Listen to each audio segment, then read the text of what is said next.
आप सभी का सुपर कंसेप्ट क्लासेस में स्वागत है। और आज की इस वीडियो में मैं आप लोगों को क्लास 11th हिंदी इलेक्टिव का वेरी इंपॉर्टेंट क्वेश्चंस कराने वाला हूं, जो आपके कल के एग्जाम के लिए बहुत ही ज़्यादा इंपॉर्टेंट है। तो आप लोग वीडियो पर बने रहिएगा।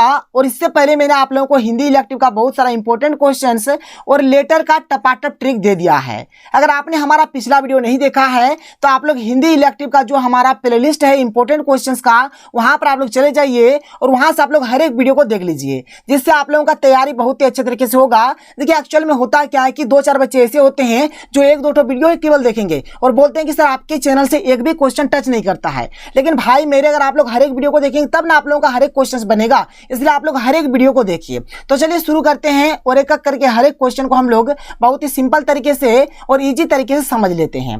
तो देखिए यहाँ पर हमारे पास जो सबसे पहला जो क्वेश्चन है, क्वेश्चन नंबर 1 क्या है देख लीजिए। और देखिए सारा का सारा क्वेश्चन हमारा एक ही चैप्टर का है और इस चैप्टर से मोटा मोटी आप लोगों का 8 नंबर या फिर 7 नंबर आने वाला है, ठीक है। इसलिए आप लोग अच्छे तरीके से कर लीजिए। तो चलिए देख लेते हैं हमारे पास जो सबसे पहला जो क्वेश्चन है, क्वेश्चन नंबर 1 क्या है देखिए कि चित्रकार बेंद्रे की पेंटिंग बैगबांड के बारे में संक्षेप में लिखिए। देखिए जो चित्रकार बेंद्रे है उन्होंने एक पेंटिंग बनाया है जिसका नाम है बैगबांड, और इसके बारे में आप लोगों को बताना है। तो देखिए इसका उत्तर क्या हो जाएगा कि पेंटिंग बैगबांड को बेंद्रे साहब ने 1933 में अपने घर पर ही एक कैनवास पर बनाई थी। ये जो बैगबांड, ये जो पेंटिंग है, इसको बेंद्रे साहब ने 1933 में बनाया था। कहाँ बनाया था? तो घर पर ही एक कैनवास पर बनाया था, जिसमें उन्होंने अपने छोटे भाई को नौजवान पठान के कपड़े पहनाकर मॉडल बनाया था। उनका जो छोटा भाई था उनको नौजवान पठान के कपड़े पहनकर उनका एक मॉडल टाइप का बनाया था। इसमें सिर पर हरा रुमाल दे दिया था, कंधे पर कंबल, हाथ में डंडा इत्यादि था। इस पेंटिंग के लिए बेंद्रे को मुंबई आर्ट सोसाइटी ने चांदी का मेडल प्रदान किया था। ये हो जाएगा इसका सही उत्तर। अगर आप लोग एक बार पढ़ेंगे तो आप लोगों का याद हो जाएगा। देखिए सिंपल कहानी है। ये जो बैगबांड, ये जो हमारा पेंटिंग है, इसका मतलब देखिए जो पेंटिंग है इसको 1933 में बेंद्रे साहब ने बनाया था। इस पेंटिंग में एक्चुअल में क्या था, उनका जो छोटा भाई था उनको नौजवान पठान के कपड़े पहनाकर एक मॉडल टाइप का बनाया गया था, जिसमें उसका जो सिर था उसमें हरा रुमाल, कंधे पर कंबल, हाथ में डंडा इत्यादि दिखाया गया था। और इसके लिए मतलब बेंद्रे साहब को मुंबई आर्ट सोसाइटी ने चांदी का मेडल भी दिया था। तो ये हो गया हमारा क्वेश्चन नंबर 1 का सुंदर सा और प्यारा सा उत्तर। आगे बढ़ते हैं क्वेश्चन नंबर 2 की ओर चलते हैं, देख लेते हैं क्वेश्चन नंबर 2। देखिए क्वेश्चन नंबर 2 क्या है कि किसकी चित्रकारी करने के लिए मकबूल ने बचपन में स्कूल की अपनी किताबें बेच दी थी। तो मकबूल ने कोल्हापुर के शांताराम की फिल्म, कौन सा फिल्म था? तो सिंहगढ़ के पोस्टर का ऑयल पेंटिंग बनाने की सोची, तो उन्होंने ऑयल कलर और ट्यूब खरीदने के लिए अपनी बचपन की स्कूल की किताबें बेच दी। बात समझ में आ रहा है? मतलब जो मकबूल है उन्होंने कोल्हापुर के शांताराम की एक फिल्म देखा, जिस फिल्म का नाम है सिंहगढ़, ठीक है। उसका जो पोस्टर देखा, ठीक है, उसी पोस्टर को बनाने के लिए उन्होंने क्या करता है, अपना जो मतलब बचपन का मतलब जो स्कूल का जो किताब होता है बेच देता है। इसको आप लोग नोट डाउन कर लीजिएगा। आगे बढ़ते हैं क्वेश्चन नंबर 3 की ओर चलते हैं, देख लेते हैं क्वेश्चन नंबर 3। तो देखिए क्वेश्चन नंबर 3 क्या है कि आप इस बात को कैसे कह सकते हैं कि लेखक का अपने दादा से विशेष लगाव रहा। मतलब यहाँ पर आपको बताना है कि आप लोग यहाँ पर कैसे बता सकते हैं कि जो लेखक था वो अपने दादा से बहुत प्यार करता था, यानी कि दादा से एक विशेष लगाव था। तो देखिए इसका उत्तर क्या हो जाएगा कि लेखक के दादा की मृत्यु ने उसे बहुत दुख पहुंचाया। देखिए पहला बात, जब लेखक के दादाजी मर जाते हैं तो उनके मृत्यु से उन्हें बहुत ही दुख मतलब पहुंचता है। यह उसके लिए बड़े सदमे से कम नहीं था, वह उसके लिए बहुत ही बड़ा सदमा था।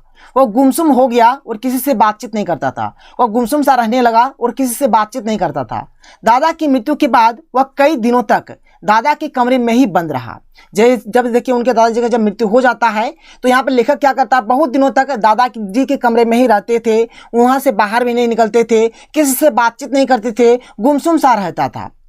दादा की पुरानी अचकन पहनकर वह उन्हीं के बिस्तर पर लेट जाता था। तो ये सब चीज देखकर यही लगता है कि जो लेखक है वह दादाजी से बहुत प्यार करता था, यानी दादाजी से उनका विशेष लगाव था। तो ये हो जाएगा इसका उत्तर। फिर आगे देख लीजिए हमारा नीचे और क्या लिखा गया है कि बिस्तर पर लेटा, ठीक है, बिस्तर पर लेटा रहता, ठीक है, रहता। इस तरह वो अपने दादा के पास ही सोने का आभास करता। इन सारी बातों से पता चलता है कि उसे दादा से विशेष लगाव था। ये हो जाएगा इस क्वेश्चन का प्यारा सा सुंदर सा उत्तर। क्वेश्चन नंबर 4 क्या है देखिए कि हुसैन की कहानी अपनी जवानी पाठ में किन किन चित्रकारों का जिक्र हुआ है। तो यहाँ पर मकबूल फिदा हुसैन का, वीरेंद्र साहब का और बेंद्रे का, ये सब का यहाँ पर मतलब इन सारे मतलब यहाँ पर चित्रकार का जिक्र हुआ है। इसको आप लोग नोट डाउन कर लीजिए। आगे बढ़ते हैं क्वेश्चन नंबर 5 की ओर चलते हैं, देख लेते हैं क्वेश्चन नंबर 5 हमारे पास क्या है तो क्वेश्चन नंबर 5 हम लोग देख लेते हैं, इसको मैं थोड़ा ऊपर कर देता हूं, देख लीजिए क्वेश्चन नंबर 5। ठीक है, तो क्वेश्चन नंबर 5 हमारे पास क्या है कि कला के प्रति लोगों का नजरिया पहले कैसा था। देखिए इसका उत्तर क्या होगा। पहले लोग कला को राजा महाराजा और अमीरों का शौक मानते थे। पहले टाइम के जो लोग थे वह कला, यानी जैसे कि मान के चलो कोई भी जैसे चित्र बना रहा, कोई आदमी चित्र बना रहा है, ये एक कला हो गया। तो जो कला होता है उनको मतलब राजा महाराजा और अमीरों का शौक मानते थे। गरीब लोग कला को बेकार मानते थे। गरीब लोग कला, जो कला है आर्ट जो है, इसको बेकार मानते थे। क्यों मानते थे बेकार? क्योंकि देखिए पहले के टाइम में कला का उतना देखिए मतलब नाम वगैरह मान सम्मान भी नहीं था और मतलब पैसा भी नहीं था, इसलिए गरीब लोग इनको बेकार मानते थे। कोई भी बाप अपने बेटे को कला सीखने नहीं देता था। उनका मानना ही था कि कला से पेट नहीं चलेगा, केवल समय बर्बाद होगा। देखिए पहले के टाइम का मतलब ये बात है कि पहले जो भी मतलब आर्ट करता था, चित्र वगैरह करता था, तो मतलब बोलता था कि मतलब ये सब बेकार है, कुछ मतलब है ही नहीं, इसमें खाली टाइम बर्बाद जाएगा, मतलब इसमें कुछ खाने उन्ने को भी मिलेगा नहीं, पैसा वैसा नहीं मिलेगा। लेकिन अगर आज के टाइम का बात किया जाए, देखिए अगर आपके भी गाँव में अगर कोई आर्टिस्ट है, कोई अच्छा अच्छा चित्र बनाता है, तो आप भी उनके पास जाते होंगे, देखते होंगे यार गजब का बनाता है। तो ये बात हो गया। अभी के टाइम में एक एक चित्र का, एक एक पेंटिंग का बहुत सारा दाम भी मिलता है, बहुत सारा पैसा भी मिलता है। तो वही चीज देख लीजिए अभी क्या है। लेकिन वर्तमान समय में लोगों का कला के प्रति जो सोच था वह बदल चुका है। अभी कला एक अच्छा व्यवसाय बन गया है। कला पढ़ाई का एक अंग भी बन चुका है। देखिए बहुत सारे ऐसे कॉलेज है, बहुत सारे ऐसे स्कूल है जहां पर कला स्पेशली पढ़ाया जाता है। वर्तमान समय में कलाकार को मान सम्मान भी दिया जाता है। अच्छे कलाकार की पेंटिंग्स अच्छे दामों पर बिकते हैं और उन्हें अच्छा खासा पैसा भी मिलता है। ठीक है, आगे चलिए, आगे बढ़िए। अगला प्रश्न देख लेते हैं, क्वेश्चन नंबर 6। तो क्वेश्चन नंबर 6 हमारे पास क्या है, देख सकते हैं कि मकबूल बचपन में गुमसुम सा क्यों रहने लगा था। मैंने आप लोगों को भी बताया कि जब मतलब जो लेखक थे, जब उनका दादाजी यानी मकबूल के दादाजी जब मर जाते हैं, तब मकबूल गुमसुम सा रहने लगा, उन्हीं के मतलब दादाजी के कमरे में ही रहने लगा। ठीक है, किसी से ना बातचीत करना, कुछ नहीं। तो ये सब बात यहाँ पर आपको लिखना है। तो मकबूल अपने दादाजी से बहुत प्यार करते थे। जब मकबूल के दादाजी की मृत्यु हो जाती है, उसके बाद मकबूल दादाजी के कमरे में ही पड़ा रहता था और अंदर ही अंदर रोता था। इस तरह मकबूल बचपन में गुमसुम सा रहने लगा था। मकबूल के इस तरह गुमसुम रहने के कारण उसके अब्बा ने उसे बड़ौदा के बोर्डिंग स्कूल भेज दिया। ये हो जाएगा इसका प्यारा सा और सुंदर सा हमारा उत्तर। आगे चलते हैं क्वेश्चन नंबर 7 की ओर, देख लेते हैं क्वेश्चन नंबर 7। तो देखिए हमारे पास क्वेश्चन नंबर 7 क्या है। लेखक जन्मजात कलाकार नहीं है। हुसैन की कहानी अपनी जवानी आत्मकथा में सबसे पहले यह कहाँ उद्घाटित होता है। देखिए इसका उत्तर, जब स्कूल में ड्राइंग मास्टर ने ब्लैक बोर्ड पर सफेद चौक से एक चिड़िया बनाई और लड़कों से कहा अपने अपने स्लेट पर इसकी नकल करो, तब लेखक ने अपने स्लेट पर हुबहू वही चिड़िया बना दी। ऐसा लगा कि ब्लैक बोर्ड की चिड़िया लेखक की स्लेट पर आ बैठी है। उसे 10 में से 10 नंबर मिले। यहीं से पता चलता है कि लेखक जन्मजात कलाकार था। यहाँ पर लेखक क्या है, जन्मजात कलाकार है। कैसे है? क्योंकि देखिए एक दिन का बात है, मास्टर साहब क्या करते हैं, स्कूल का जो ब्लैक बोर्ड होता है वहाँ पर एक चिड़िया का चित्र बना देता है। बच्चों को बोलता है कि बच्चों ये जो चिड़िया का चित्र है तुम लोग अपने स्लेट में बनाओ। तो यहाँ पर लेखक क्या करता है, जिस प्रकार से बोर्ड में था बिल्कुल वैसे ही हुबहू वही चित्र अपने स्लेट पर बना देता है, जिससे उनको 10 में से 10 नंबर भी मिलता है। और इसी से पता चलता है कि जो लेखक है वह जन्मजात कलाकार है। ठीक है, कि जन्म से ही कलाकार। तो ये हो गया क्वेश्चन नंबर 7 का सही उत्तर। आगे बढ़ते हैं, क्वेश्चन नंबर 8 की ओर चलते हैं, देख लेते हैं क्वेश्चन नंबर 8। देखिए हमारे पास क्वेश्चन नंबर 8 क्या है। क्वेश्चन नंबर 8 है कि लेखक ने अलग अलग व्यक्तित्व वाले अपने 5 मित्रों के शब्द चित्र प्रस्तुत किए हैं। अलग अलग व्यक्तित्व के बावजूद ये घनिष्ठ मित्र है, कैसे? ठीक है, देखिए इसका उत्तर क्या होगा। इसका उत्तर ध्यान से देखिए, इसका उत्तर क्या हो जाएगा। तो इसका उत्तर हो जाएगा हमारे पास यहाँ पर जो इसका 5 जो दोस्त है, पहला हो जाएगा मोहम्मद इब्राहिम गोहर अली। ठीक है, ये इत्र बेचने का काम करने वाले थे, करता था, इसका कद छोटा था। दूसरा डॉक्टर मनवरी का लड़का अरशद, इसका चेहरा हमेशा हंसता रहता था, यह गाने और खाने का शौकीन था। तीसरा है हामिद कंवर हुसैन, इसे कुश्ती और दंड बैठक का शौक था। चौथा है अब्बास जी अहमद, इसकी आंखें जापानी से थी, अब्बास जी स्वभाव से बिजनेसमैन लगता था। पांचवा है अब्बास अली फिदा, यह वक्त का पाबंद था। ठीक है, ये हो जाएगा इसका उत्तर। आगे बढ़िए क्वेश्चन नंबर 9 की ओर चलते हैं, देख लेते हैं क्वेश्चन नंबर 9। देखिए हमारे पास क्वेश्चन नंबर 9 क्या है। देखिए यहाँ पर क्या है कि प्रचार प्रसार के पुराने तरीकों और वर्तमान तरीकों में क्या फर्क आया है, पाठ के आधार पर बताएं। देखिए अगर पहले का टाइम का बात किया जाए तो अगर आप लोग पुराना मूवी देखे होंगे तो देखिए जैसे मान लीजिए कोई गांव है, ठीक है, कोई गांव है, तो उस टाइम क्या होता है, एक आदमी रहता था जो क्या करता था, नगाड़ा पकड़े रहता था। नगाड़ा समझे, ढुक ढुक ढुक ढुक ढुक ढुक डुगडुगी टाइप का बजाता था, मतलब बड़का जैसा रहता नगाड़ा, आप जानते होंगे। इस तरह ढोलक जैसा रहता था, ढोलक जैसा मान के चलिए इस तरह रहता है। इसको ठोक ठोक के मतलब पूरा गाँव गाँव में बोलेगा ये होने वाला है, वो होने वाला, ये होने वाला, वो होने वाला है। पहले अगर वोट वगैरह भी होता था, जो प्रचार प्रसार किया जाता था, तो वही ढोल से, नगाड़ा से, ठीक है, रिक्शा से, साइकिल से, ये सब चीज़ से पहले प्रचार प्रसार होता था। लेकिन अभी के टाइम में जो प्रचार प्रसार होता है, पेपर में होता है, मैगनीज से होता है, मैगनीज नहीं मैगजीन, ठीक है, मैगजीन से होता है, रेडियो से होता है, टेलीविज़न से होता है, इंटरनेट से होता है, मोबाइल फ़ोन से होता है। तो ये सब से अभी विज्ञापन हो रहा है, प्रचार प्रसार हो रहा है। तो आगे चलिए, आगे देखिए। प्रचार प्रसार के पुराने तरीकों और वर्तमान तरीकों में बहुत अंतर आया है। किसी वस्तु का प्रचार के लिए ढोल नगाड़े आदि बजाकर उसके विषय में घोषणा की जाती थी। ये पहले के टाइम का बात है। एक व्यक्ति रिक्शा टांगे आदि में बैठ जाता था और उस वस्तु का पोस्टर लगाकर ढोल बजाते हुए जोर जोर से उसके विषय में बताता था। कुछ लोग घर घर जाकर अपनी वस्तु का विज्ञापन क्या करते थे।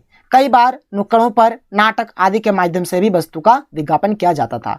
ये तो हुआ हमारा पुराना तरीका, जो कि हमारा पहले होता था। लेकिन अगर अभी के टाइम पे बात किया जाए तो देख लीजिए, अभी के टाइम पे क्या हो रहा है कि अब किसी भी वस्तु का प्रचार प्रसार अखबार के द्वारा, वही हमारा मैगजीन, ठीक है, जिसको मैंने मैगनीज बोल दिया, तो ये मैगजीन हो जाएगा, ठीक है। मैगजीन, रेडियो, टेलीविज़न, इंटरनेट और मोबाइल फ़ोन ने विज्ञापनों को कई गुना तीव्र एवं प्रभावशाली बना दिया है, ठीक है। चलिए आगे चलते हैं, अगले क्वेश्चन को चलते हैं। अगला क्वेश्चन देख लीजिए, हमारे पास अगला क्वेश्चन क्या है, क्वेश्चन नंबर 10, ठीक है। क्वेश्चन नंबर 10 देख लीजिए क्या है।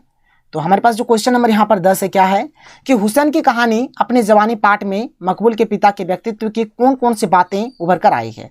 पहला देखिए, यहाँ एक्चुअली इसका उत्तर देखिए कि मकबूल के पिता उनसे बहुत अधिक प्रेम करते थे, ये एक बात हो गया। मकबूल के दादाजी की मृत्यु के बाद मकबूल के पिता को उनकी चिंता सताने लगी। उन्होंने सोचा कि उनका पुत्र किसी शोक में न चला जाए, इसलिए उन्होंने उसे बोर्डिंग स्कूल भेज दिया ताकि वह दूसरे बच्चों के साथ रहे और उसका मन भी लग जाए। एक ये बात हो गया। देखिए पहला क्या हो गया, मकबूल के पिता जो थे उनसे बहुत ही ज़्यादा प्यार करते थे। दूसरा बात, जब मकबूल के दादाजी मर जाते हैं तो वह गुमसुम सा रहने लगा, बहुत ही चिंतित रहने लगा, डिप्रेशन में मतलब रहने लगा, ठीक है। तो पिताजी को लगा कि इसका डिप्रेशन बहुत ही अधिक बढ़ सकता है, डिप्रेशन में और अधिक जा सकता है, इसलिए उन्होंने क्या किया, बोर्डिंग स्कूल में उनका एडमिशन करा दिया ताकि उनको वहाँ पर दोस्त मिलेगा, उनका दोस्त मिलेगा और वह अच्छे तरीके से मजे से रहेंगे। उनके पिता उनकी प्रतिभा की कद्र करते थे, उनका समर्थन भी करते थे। मकबूल थे, ठीक है, यहाँ पर तथा लिखिए, ठीक है, तथा मकबूल की हर खुशी देखकर बहुत ही प्रसन्न रहते थे, ये तथा हो जाएगा, ठीक है। इसलिए तो मकबूल के कहने पर उन्होंने बेंद्रे साहब से ऑयल पेंटिंग का सारा सामान मंगवाया भी, ठीक है, जो कि यहाँ पर मैंने लिख दिया, देख लीजिए फटाफट आप लोग नोट डाउन कर लीजिए। और यहाँ पर ये कथा नहीं है, ठीक है, थोड़ा मिसप्रिंट है, ये हमारा तथा हो जाएगा, तथा, ठीक है। क्वेश्चन नंबर 11 की ओर चलते हैं, देख लेते हैं क्वेश्चन नंबर 11, ठीक है। देखिए क्वेश्चन नंबर 11 यहाँ पर क्या दिया है। तो क्वेश्चन नंबर 11 है, ठीक है, कि दुकान पर बैठे बैठे भी मकबूल के भीतर का कलाकार उसके किन कार्यकलापों से अभिव्यक्त होता है। देखिए इसका उत्तर कि मकबूल दुकान पर बैठने के बाद भी ड्राइंग तथा पेंटिंग करने में अपना सारा ध्यान लगाता था। वह गले का जबानी हिसाब रखता था, देखिए मतलब दुकानदारी भी करता था और साथ ही साथ पेंटिंग का भी काम करता था। और वह सब कुछ अपना मतलब मन में, अपने गले में हर एक चीज़ को यहाँ पर हिसाब किताब रखता था। इसके साथ वो अपने आसपास व्याप्त जीवन को 20 स्केचों में उकेरता था। पर डे वो क्या करता था, जो भी मतलब उनके साथ होता दिनचर्या, तो 20 ठो ड्राइंग बनाता था। इस तरह वो अपने आसपास आने जाने तथा उठने बैठने वाले लोगों के स्केच को बनाता था। इसमें घूंघट ओढ़े मेहतरानी, पेंच वाली पगड़ी पहने तथा गेहूं की बोरी उठाने वाला मजदूर, सिजदे के, ठीक है, यहाँ पे क्या है आगे देख लीजिए। और चलिए मैं आपको आगे दिखा देता हूँ, देख लीजिए। सिजदे के क्या है, सजदे के निशान, वो दाढ़ी से युक्त पठान तथा बकरी के बच्चे का स्केच बनाया करता था। अपनी पहली ऑयल पेंटिंग भी उसने दुकान पर रहकर ही बनाई थी। उसने एक फिल्म सिंगर से प्रेरित होकर अपनी किताबें बेची और ऑयल पेंटिंग करना आरंभ कर दिया। इसी फिल्म ने उसे ऑयल पेंटिंग के लिए प्रेरित किया। तो ये हो जाएगा इसका उत्तर। तो ये वाला हमारा आज का ये जो वीडियो है ये हम लोग यहीं तक रहने देते हैं। जितना भी महत्वपूर्ण प्रश्न था मैंने आप लोगों को बता दिया। इसको अगर आप लोग करके जाते हैं 7 से 8 नंबर पक्का आपके जेब में घुस जाएगा, टेंशन आपको नहीं लेना है। और जो भी बच जाएगा मैं आप लोगों को बहुत ही जल्द करा दूंगा। तो चलिए मिलते हैं अगले वीडियो में। थैंक यू, जय हिंद।